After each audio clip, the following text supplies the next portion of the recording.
to preview our game against Brentford. We'll start off with Vinny from Sky. David, I just wanted to go back to the penalty decision from the weekend. What issues do you have now with the involvement of VAR even, in that situation? And have you had any further clarification as to why VAR got involved? No, I think I still feel the exact same as what I did at the time in the game, was that I thought it was a penalty kick. I was a little bit surprised that he went to VAR at the time, and actually when I saw it in the changing room after the game, I was really surprised he went to VAR. Obviously, we've been in touch to check it out, and we spoke with the PGMO, and it's gone, it's past now. We can't do any more about it. It's gone. But it was disappointing that we didn't get the decision, but that's the way it goes. Are you able to expand a little bit on what the PGMOL said back to you and why it was deemed a clear? No, it's really mainly been with the secretary, Jonathan, here, who spoke with him, and Jonathan's just feeding bits back to me. But look, to be honest, once we didn't get it, I just have to move on. I have to find a way of, hopefully getting some decisions as we go along. But overall, it was we just didn't get it on the day. That was it. It certainly doesn't dampen the enthusiasm around the place for the performances that have been put in. No, not at all. I said after the game I was really pleased with the way the players played for long parts.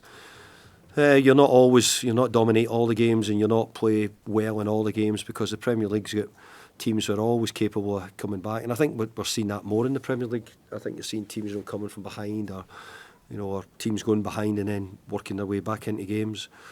It was always going to be difficult against Manchester United before the game started, but I thought the players done a brilliant job in many aspects. And look, every point we pick up at the moment is like gold dust for us, and we want to try and keep picking them up. Well, 14 points clear of the bottom three now. I mean, the talk after the weekend was the title race is over and there's an 11-point difference there. I take it you don't feel that your job is over just yet for this season, at least. Well, I'd like you to say that the last part of that was okay, that the that the bottom part was fine and the top part wasn't. But the fact of the matter is it's not. Look, we used to always talk about 40 points as managers, and I think because I'm an old one, I think I'm going to keep talking about 40 points. I think 40 points sounds more like the title or the total you always had to sort of attain to get. I think for us at the moment at Everton, whether we're in the bottom three or out of it, I think we've got to try and make sure that we're getting to 40 points or more if we possibly can. I have to say, after the weekend, I was thinking that it possibly is done for yourselves in terms of staying in the Premier League, but I just wonder how you have to reinforce that message, if indeed you have to reinforce it with the players. Well, I actually think that the players here have got something to show. I think they've got, I don't think they can. There's nothing to hide behind if that's the case. We're about to get new owners in, so they're all on show really, and they all have to show what they can do, and they have to show to this new manager how they can perform. They've done great for me in the opening games.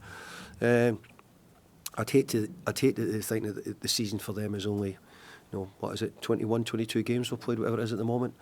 They've got to show that they can play all the games, and the remaining games I think are really important for us.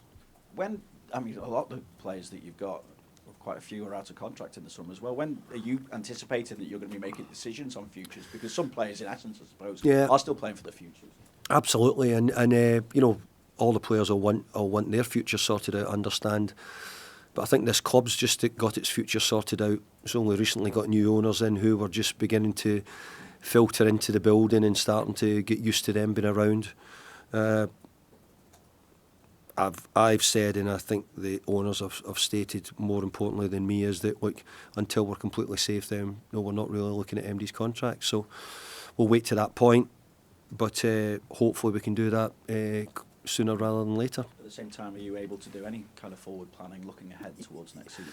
Yeah, I want to start. I want to be positive, and I want to say that how we're going to be in the Premier League. That's the way I feel, and that's what I'm saying to the players. We've still work to do that. But I do think that we have to start making some initial plans and getting things in place for hopefully another year in the Premier League. With regard to planning for this game, Lindstrom, how is he after illness? Well, he had a bit of fever or the flu-like symptoms, which I knew about, and he was struggling with it a little bit. He's recovered from it. Actually, there was a couple of boys. Tim had it as well, so there was a couple of boys in the camp had a little bit of it. But I think at the moment they're all fine. Take it, no one else back though. No one else back. Nathan Patterson has been back training. He's only been back a day. but I think it's going to be too quick for him. What do you make of Brentford as well? Because their form has kind of flipped a little bit. At the start of the season, it was all about winning at home, and that's flipped somewhat because they haven't won at home for a while, but they're winning away. Well, isn't Thomas doing an unbelievable job at Brentford when you think about it? And it's not. I wouldn't just say it was this year. I think he's done that for, I don't know, say it's 3, 4, 5 years. I don't know how many years he's been doing it, but certainly since they got promoted. And I remember Brentford, I think they missed out a couple of years, Brentford, in the playoffs, and they didn't quite make it. But certainly since they've come into the Premier League, they've done brilliantly well. They run a really good club. The manager's done a great job, and still continues to do that. You got to know Thomas at all? He's not a bad drinker now and again. Yeah, he's not bad, so got to know him a little bit in the Euros. That was good. And it was even better because I didn't have a job at the time, so we could talk away about all sorts then. So it's a bit harder when you both are in work. But he's certainly a very nice fella, and obviously he's doing a good job. So it's him supplying the wine tomorrow. Well, I don't know. I think the Danish are big beer drinkers, aren't they? Yeah. Cheers. Cheers. Just moving on from the injury situation that you've got at the moment, David, how pleased have you been with the way that the players that you have had have all really pulled together to make sure that you're still getting the good results? I think it's been so good how well they've done. And I made reference to it, I think, the other week where the subs came on in one of the games and played really, really well. Can't remember if it was Leicester City or one of the games we played. Played really well, the boys who come off the bench. And that's what we're having to get. We're going to have to build up a squad and a group of players at the moment who's resilient enough to keep us going while we're missing so many of our players and players who would be first team members. But they've done great, the players, they really have. But that you have to keep it going. You have to keep the levels up, and not only that, it's the improvement. I'm hoping to see a wee bit of progression in every game. Can we get a little bit better? I thought against Manchester United there was signs that we'd done a lot of good things again. We got a couple of goals. We created another few chances. So, we've done it. We've done a lot of good things. But yet, I know there's been a couple of games here where teams have come from behind. So we need to find a way of maybe being able to see games out a little bit better and manage that a bit better. Thanks, Fraser. We'll go to Julia. Idrissa Gana Gueye right now is top of the Premier League table for the most tackles. At 35, he seems to be performing match in, match out at the moment, and given some of those matches are just days apart. Mm-hmm. How impressive is that, and what does he bring to your side? Well, I've been really, really pleased with him. His performances have been great. I think all the games, and I've been worried about, sometimes when they're getting to his age, you start to think, are their legs going? Are they not able to compete in all the games? And playing Monday, Wednesday, Saturday, Wednesday, Saturday, I should say, was always a concern, when they're getting a bit older. But I have to say, he's done really well. I'll always try and look after him, protect him at the right moments when I see fit. But I think he's acting as if he's still a young one and plays that way. You realise he played really well last week as well. Given the run you're on, is there a little bit of fear factor back about playing Everton? Do you think sides have now started to take a bit more notice? Well, I hope not. I hope they just treat us the same. I hope they don't think too much about us. But I always think that playing Everton was always a difficult game for MD. When I've been at other clubs, playing Everton was always a tough game, especially at Goodison. So we have to keep that up. I think we've tried to show that. We've had a lot of big games at Goodison so far, which have been great games. And I think mainly for the supporters have been exciting, entertaining, if you want to use that word in some ways. And we've also been quite good on the road at the moment, so if we can keep that going, it would be great. But that's why I think it's difficult to play against Everton. I think in its pomp, Everton can be a really tough place to come and play. Just on those decisions, when decisions don't go your way, and then they're obviously been debated in the media and people ask what they think, whether they're former referees, former players, this club has seen apologies in the past for things, and it's too late really as an apology after a game if it's meant drop points. Is it something the club looks at, do you know, and thinks maybe at the end of the season we need to take a bit of a stronger stance on this? Can we take all these examples and say, why does this keep happening?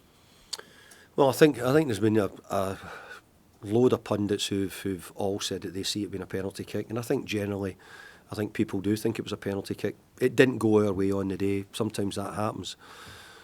So I'm not seeing it as bad as maybe people are seeing it. Not that I didn't. No, I think it was a penalty at the time, and I thought that I don't think you can pull somebody's jersey the way it did, and it not be given. Well, certainly the rules I would have been brought up, pulling somebody's jersey, you would have been automatically either booked or, it would have been a free kick or a penalty kick on this occasion. But I have to say that I think that there's not much that I don't think Everton Football Club can do. We have to accept the rules, which we do.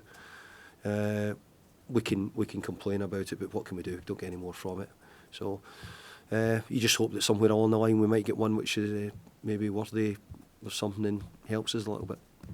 And it's the 7th of December, the last time Brentford won at home. When a side is on a run like that on a home form, for you as a manager, does that change how you approach it, knowing that they're desperate to sort of turn it around at home?